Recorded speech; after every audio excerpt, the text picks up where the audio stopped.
Welcome to the Loveland All Sports Podcast, where the Land of Love can get updates on not only Loveland sports, but learn and discuss many sports topics. Shoot any ideas you want to lovelandallsports@gmail.com and follow us on Facebook. Loveland All Sports Pod is sponsored by Meredith DeWitt of Brittany Fritch Realty, Loveland's #1 boutique brokerage. Contact Meredith for any and all of your real estate needs at meredithbfteam@gmail.com. I have to take a minute and congratulate Coach Schweitzer in the wrestling program and Coach Rob Reese in the boys basketball for deep runs in the Ohio playoffs. Also, thanks to all of you for a great Tiger Ball. We raised over $45,000 for the Loveland 7th through 12th graders, and it was a great time had by many at the event this past Saturday. Today I'm working to promote the community youth sports programs, and with baseball right around the corner, Reds opening day in 17 days, I sit down with President of LYBO, Mike Wagner. Mike grew up here in Loveland and has a passion for making the program better, so sit back and learn about Loveland Youth Baseball and what they do for our kids and our community.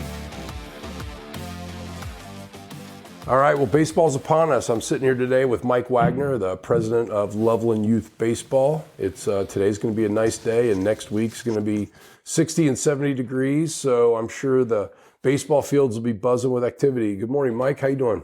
Doing great, Josh. Thanks for having me today. Yeah, you bet, man. I've been was involved with Loveland Youth Baseball for, 16, 17 years between my boys and 7 years on the board. And so Mike and I have become good friends, and we have a lot of awesome things going on in our community. So I wanted Mike to get out here and talk a little baseball here today. So why don't you kick off by telling us a little bit about the history of LYBO, because I know you know a lot about it because you grew up here and now you're involved. So tell the community a little bit about that.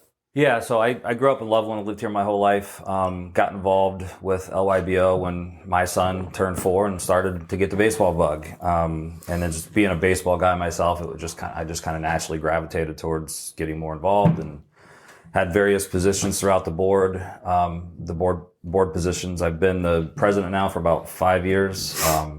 And in terms of the history of LYBO, we've been a Little League organization since 2007. And so for those of you who don't know what Little League is, when you turn on the ESPN in August and you see the 12-year-olds playing Little League International, that's the league that we play in, and it rolls up through that. Prior to that, I believe it was an odd hole, but I wasn't involved at that point. So been Little League since 2007, and it's really, really evolved through all the changes with youth sports and youth baseball over the years. So yeah, that's the history. Yeah, Little League. I was right before my older son started playing. They were knot hole, and then they switched to Little League, and it was awesome because Little League rules made it so that they focused on the players and the kids, not so much the scoring. I mean, I remember like an 8U knot hole over in Milford seeing a game, and they could actually steal on every pitch, and it was real baseball, which was great, but not at 8 years old. The scores were 14-13 instead of 5-4. So it was a nice move to see us get involved with Little League. And with all the options out there with youth sports, why should a family choose LYBO? I think there's several good reasons. One is, we're a local community-based organization, so the most important thing for me is the kids have fun and they're playing with their buddies. And typically in our situation, that's exactly what it provides. You don't have to drive a half an hour to go to practice on Tuesday night. You drive right around the corner to McCoy Park or LMS. But aside from that, we offer multiple different levels of baseball. We just have our traditional Little League program that's, you're playing against mostly teams comprised of other Loveland kids. As they get older, number of teams diminish, so we do have kind of an interleague setup from that perspective. We also have our developmental academy that's kind of geared for kids that are maybe Little League focused or aren't quite sure if they want to make that jump to a more competitive brand of baseball, so it allows them to get more quality reps. We have professional instruction involved with that. And then we have, lastly, our generals program, which is our version of select baseball. We will probably touch a little bit more on select baseball later, but the beautiful thing I think about the generals is it's still comprised of Loveland kids, and we're trying to keep all the Loveland kids playing with their buddies as long as we can make that happen. But it offers a more competitive brand of baseball, which in today's world, that starts as early as 8 years old. And so they get the best of both worlds. They get to play with their buddies. They're going to go play more competitive teams and tournaments and all of that kind of stuff. But they're also going to stay local, and practices are right around the corner. And then the number one thing that I think it might be attractive for parents is it really helps reduce the cost of providing kids those opportunities. Some of these travel teams that you go play on, and it's a lot of money. Right. And we're able to put all of that together and provide that experience at much less cost. Right. For a couple $100, 140, 160, whatever it may be, you can get a great experience before your kid decides to take it to that next level. And then I've noticed too that we now offer a 4U program, right? So, which is pretty cool, because I know like I-9 out there is offered 4U instruction, and why have those kids go to an I-9 organization when they can stay here in Loveland? Tell us a little bit about that. Yeah, we started that a couple of years ago. There was a little bit of angst initially, because they're 4, right? but what we found is that if we give them the opportunity to get out there, it's a 4-year-old and a 5-year-old very. There's obviously differences, but they're very similar, and that keeps them involved and gets them engaged in the program, and then they're able to stay connected with that program all the way up. Right. Our competition, I-9, as you mentioned, was offering those types of programs. And so for the parents that had kids that were 4 that wanted to get them involved in T-ball, right, we didn't have an option for them. And so if they go play I-9, then who knows, do they stay at I-9 or do they go somewhere else? And so we made the decision to open up the age grouping for 4, and it's been really cool so far. It sounds crazy, but you think about parents are looking for options for their kids to do something. You got the younger kid that's had, a 7, 8-year-old older brother or 2, and they need to get out there and do something, and might as well start them here in Loveland and keep them in Loveland. So I think that's awesome. And then we run all the way through, 16U. So 4U through 16U, there's an option out there for your kid. So how does it run? How does LYBO run? You're the president, and then there's a host of other volunteers, and then sub people, and then coach volunteers as well. So it takes an army. Talk about that. Yeah. So I always joke around that like being the president of a volunteer organization, you have to work all of the bad stuff. You don't get any of the good stuff. Like exactly. I can't fire somebody. Right. We're all volunteers. Right. But yeah, we have like I kind of like sit on top of the league and facing to like District 9, which is our little league district that we participate in. And then we have a board of directors, which is comprised of like VP of operations. We've got 11 people on that right now, 11 different positions, VP of umpires.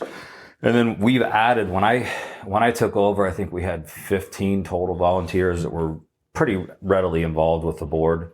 Our board meetings and getting fields ready and all of that stuff. Now we have 22. Wow, really nice. Yeah. So the reason that I thought it was a good idea to add, is what I noticed before is that even though there might have been 15, there was really probably 5 doing 90% of the work. And so I wanted to get more people involved, because you got to start at the younger ages. And because there's going to be turnover every year. So one of the good things about having 20 plus people involved is we got a lot of help. One of the bad things is every year I'm trying to find 7 or 8 new people. Right. But we've made some of the roles a little less daunting to get people kind of involved initially, and then they can kind of matriculate up. Nice. Well, like I said before, I can tell you guys from experience, it is a very rewarding job. If you're looking for something to just give an hour a week or 10 hours a week or an hour a month, LYBO is a great organization that you can go, give a little bit of your community volunteer time to. And there's nothing more rewarding than, helping work on a field or helping lead opening day. There's so many things that make this a great organization that you can really find a niche that you can help with. And like one of those things talking about is opening day. It's a pretty cool thing with with Little League Baseball. Talk a little bit about what happens on opening day. So we used to do like made this giant effort, and awesome. It was awesome. Opening day, there was, first responders, the mayor, high school coaches, like, what we would consider maybe local celebrities. Right. Would come out and throw the first pitch. We'd line the kids up. And it was really cool. There'd be Kona ice out and sometimes fire trucks with their, ladders up. But then it's 38 degrees and then it all went away. Yeah. So, when you were involved and Matt Kapskavich was one of the other guys that would help. There was more people I just said we had more volunteer, but there was more people to kind of help coordinate those efforts. Yeah. And then after your kids kind of aged out, there wasn't a whole lot of bench strength that knew that kind of stuff. So we tried it one year, tried to get everything set up just like you guys had created it, because it was awesome. And then, like you said, it was 38 and raining on opening day. So had all this coordinated effort to make it great, but then it got rained out. Yeah. And then, anybody that lives here knows that you never know what's going to happen. Right. Just like pretty much most Midwestern cities. So you've scaled it down a little bit, but now you still focus on the kids, and you do a little ceremony, and the kids line up, and they have a little bit of an experience, and you can move that experience based on the weather, right? Yeah, we made it more focused on the kids. It made it more flexible, so it's not quite as big of a deal. But we still make it a special day for the kids. They line up, they say the Little League pledge. Right. I've gotten to this habit of, like, every time we get to the end of that, I'll just count to 3 and have the kids scream play ball and throw their hats. And, right. So it's been cool. That's great. Well, and then another big added value that you've been a big part of bringing is what we call the academy. Talk a little bit about that. So that was actually one of the first areas that I got involved with. And the idea kind of came from a couple of other folks within the organization, but they needed somebody to kind of run with it. And I've played baseball quite a bit when I was younger, played at a pretty high level, and I naturally gravitated towards that developmental piece and trying to put the curriculum together. And so that kind of started. During the initiation of that is I tried to get a lot of parents involved. Right. So I could also teach the parents the drills and things that we were doing. And it worked really well. Since I've taken over this role, that particular position has had 2 other people in that seat, and each one of them have left, I think, a lasting impact. Yeah. By just taking what was already there and making it a little bit better. So now we offer a winter and a summer academy, so it's not conflicting with spring and fall ball. Right. And we have professional instruction that we go out and we hire to come in and bring in their baseball acumen. But we also still ask for a lot of parent engagement involvement so they can kind of learn through osmosis and take that out on the field. So. Right. That's all. And we still offer fall ball, right? And we still do offer fall ball. Right. Yeah. So you think about that. If you're out there and you're looking for an avenue to have year-round baseball, or at least, play competitive in the spring and summer, have a little touch of it in the fall, you can still work on your skills throughout the winter and the early spring through the academy. And then you've got a new opportunity with an indoor facility that you're partnered with. Talk a little bit about that. Yeah, so a friend of mine, I've been wanting to build a baseball facility in Loveland for my whole life. Josh, you and I talked about it years ago. Right. The problem is, and I mentioned this earlier, like in Loveland, all of the buildings are either houses, schools, or restaurants. There wasn't a whole lot of industrial space to put batting cages up. Recently, with a friend of mine found a place and constructed. It's called 6090 Athletics. It's off of Loveland Madeira Road, pretty much right at the base of where Lebanon Road meets Loveland Madeira. It's a 2.5 cage facility, brand new turf. Everything's like perfect and brand new inside. And so we partnered with 6090 Athletics for our generals program, as well as our Little League program and our academy. To provide some indoor space for the kids. And then 6090 Athletics also has individual memberships that they sell. So you pay your monthly membership fee, and then you have the ability to rent a cage out if father, son want to go down and get some swings. So nice. Yep. Oh, that's great. Yeah, we've been partnered with different groups. The place up in Kings Island, Elite. We partnered with DNA, and it's nice to have something that's now right down the street, and you can jump in there at a modest cost and get some swings in and whatnot. So, there's so much crazy choices in the world with youth sports, especially with baseball. Mike, you've done it all. You had a great high school career here. You played at a small school. You transferred to Michigan State. You had a chance to play in the minors and even play adult baseball. So you, of all people, should know what it takes. And one thing that's very important to you and I is arm care and safety. And parents, they think, oh, my kid's going to play baseball year round. And I can't tell you between my 3 kids how many friends of theirs have had surgery, Tommy John, things like that. The body is not made to throw the ball overhand as aggressive all year round. So talk a little bit about that and how LYBO really takes that to heart. So yeah, I've the tricky part for me is the last time my kid's now 15. So the last time I was involved with 15U baseball was when I was 15, right? So I'm, you don't necessarily know what you don't know what you don't know. And as I always kind of had this gut that we should be focusing more on development, just like when I was younger. Nothing's really changed other than the opportunities that are out there. Right. There's a lot more, what feels like almost pressure put on parents. The whole fear of missing out situation. Oh, well, Johnny's playing, high level select baseball at 5U. Right. Kidding. It starts at 8U for now. Right. But what I see happening all the time is little Timmy was an early bloomer, and he's 10 years old, and he's throwing harder than 12-year-olds. And then a coach who doesn't necessarily know what they're doing will get a hold of that kid and just burn his arm out. Yeah. And just pitch him every game because he's their best pitcher. Well, at 10, most of the time, that kid's not going to have an issue. What happens, though, is when he turns 14 or 15, all of that stress that was put on that arm at 10 starts to show up. Yep. So LYB, like Little League, there's several beautiful things about Little League. One of them is their pitch count. Right. They have very strict pitch count rules where, based on the number of pitches you throw on one day, you have to rest a certain amount. It's mandated. You have to rest a certain amount of days. I'm a huge proponent of multi-sport athletes.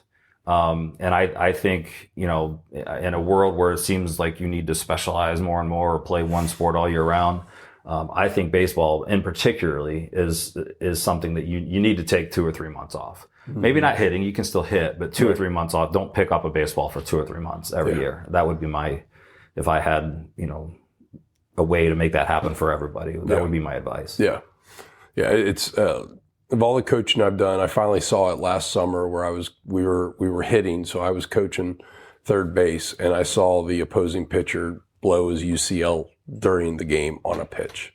And it was disgusting. I'm sure you've seen it a lot before, especially at the higher level that you played at. But watching that happen and watching the kid crumble and barely crying because he was almost in shock, and then watching the assistant coaches talk about, I knew we shouldn't have pitched him so much. And it was like disgusting because the teams that I coached on, you helped me learn that, Mike, and we were very attuned to that. And we didn't care if we were winning or losing a tournament based on a kid's arm. And to watch this kid that pitched 100 and some pitches 2 days before and then blow his UCL, it was disgusting. So it's something very important to watch out for. Yeah, I would say, you can go to Little League's website. USA Baseball also has a pitch count. They're kind of merging those together. Any parent out there that has a kid that pitches, go pay attention to those pitch counts. And if you have a coach that's not adhering to that, get involved. Yeah, because it may not seem like a big deal now, but it's the repetitiveness over time that makes it a big deal. And a lot of these tournaments, they self-police. They want the coaches to police this because they don't want to put the time and effort into doing the pitch count. And so all you got to do is trust what they write down on a piece of paper. Right. And all of a sudden the kid's now having a surgery that is requiring a year out of the sport. And it's disgusting. And we played in a tournament last summer. Watched a kid catch an 8-inning game before us, and then they won that game, and then we were playing them the next game, and guess who was on the mound? The kid that just caught. So that's important also. Right. Like if you're catching, you're still throwing the ball every single time. The kid was a good athlete, good pitcher, and I just, fingers crossed that was a one-time thing, but I doubt it. I doubt it. No, that's true. So then, segue into, baseball's changed a lot. And like you said, social media, moms and dads want to put on Facebook that their kid's playing for ABC team and whatnot. And there's a tournament on every corner now. But talk a little bit about what's most important for the development as opposed to a kid playing a million tournaments. For me, I mentioned we have our generals program starts at 8U, all the way up through, we have a 17U team this year. Maybe 18U. It's really for the younger ages, the development is the key. And it's not how many games you play. It's not trying to be on the most competitive team. It's not winning the weekend ring. Most of these kids, like the goal for me with baseball, if I had my druthers, would be you wouldn't start select baseball until you're 12. Right. Everything would be community based, community focused. not to take away from all of the tournaments and opportunities that are out there, but development should be the number one focus when they're kids 12 and under. Right. Not trying to, we got to face somebody throwing 90 because they're going to see that when they get to high school. Well, they're still 12. Right. And I will say I fell a little bit into that trap initially because, like I said, when my kid was 8, I didn't know any better. Now, I think the way the Generals program does it is the right way to do it if you're going to do it, because we're still focused on development, still playing Little League rules for the most part, with the exception of outside tournaments that we play in. And I'll touch on why the Little League rules are important in a second. But 70% of kids stop playing baseball by the time they're 13 years old. Right. And it's because it's not fun for them anymore. Baseball is a really hard sport to play. And the more work you put in to developing your skills, the better you're going to be, which means the more fun you're going to have, which means the longer that you'll play, most likely. And just like all sports, but particularly with baseball, if you love the game and your kid loves the game and they want to continue to play, they need to be able to figure out how to play long enough until they get their man body. And what I mean by that is going through puberty and seeing how that's when they'll start to be able to see how good they really can be. Right. Right. No, it makes total sense. You take a look at, I always ask parents, what are your goals? Is your goal to collect rings? Is your goal to sit the bench on a good team? Is your goal to play the game? Or is your goal to get ready for high school? Or is your goal to play in college? Because how you answer those questions will determine what's best for you. And if we did not have travel baseball under 12 years old, think about how good the community teams would be. Right. Adam Heisdew is a legend in Cincinnati, Ohio, that played in the pros, did great things in college. And, he played community ball till he was 12, and he broke all of Ken Griffey Jr.'s records in high school. So he was pretty darn good. But when all the kids that are not playing travel ball that played community ball, if everyone played community ball, all the community would be much better quality of ball. So you were going to mention something about the LYBO rules, right? Well, they're like the Little League rules. Or Little League rules. Yeah, and part of why I like Little League's brand of baseball, especially for 12 and under, particularly for 12 and under, versus quote unquote real baseball, is when you're playing in a USSSA tournament, a walk for a 9-year-old is a triple. Yeah. Right. The bases do get a little farther than the Little League bases, but you still, like, the kids are taking giant leadoffs. The catcher has no chance to throw them out. Right. And next thing you know, they're standing on third after 2 pitches. Correct. And that's not real baseball, in my opinion. So what Little League does, it's different. There's really only 2 rules that are different. You can still steal. You just can't lead off. Right. And you can't leave the base until the ball crosses the plate, which gives the catcher a chance to throw you out, and it's not an automatic triple. Yeah. That's more like real baseball. The other thing that Little League does is they have a different brand of bat. It's a USA baseball bat. It's a little bit of a dampened bat in terms of like how much pop it has. But again, it makes you play real baseball. You got to focus on getting the barrel on the ball, and you don't have this giant.